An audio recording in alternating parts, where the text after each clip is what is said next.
tiny effect for the velocities that we can move with. So if you spend your whole life running in a circle, you might save a few nanoseconds, but maybe that's not how you want to spend your life.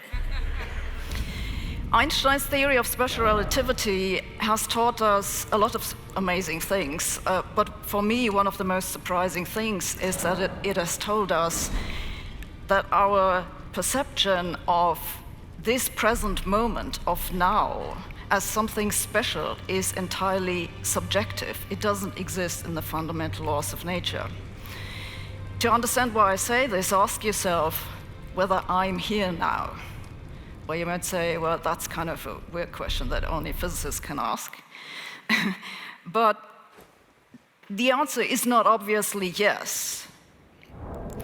The reason is that Einstein's theory of special relativity is based on the observation that the speed of light is not infinite, it's finite, and it's the same for all observers, and nothing can go faster than light. So by the time you see me standing here, I've actually moved on into the future. You only see me as I was a little bit in the past. And yes, it's a really, really tiny delay, but you have this delay to everything you see around you. Everything you see it as it was a little bit in the past. And because no information can travel faster than the speed of light, there's no other way that you can find out what really happens now.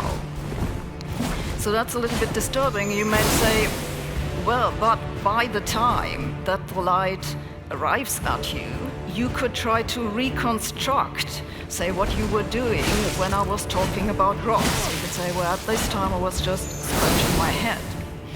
Because you know what the speed of light is, and you could measure the distance to me, and then you can figure out what happened simultaneously.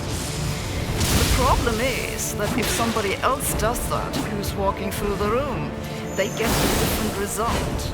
Because some of the light would come at them, and it would take a little less time to arrive at them, and some would come from behind, it would take a little bit longer.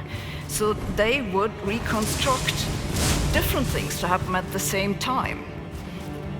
This is what's called the relativity of simultaneity.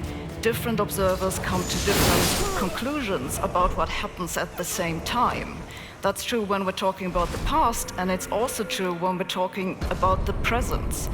There is, in Einstein's theories, no way to reconstruct a moment of now that everyone agrees on.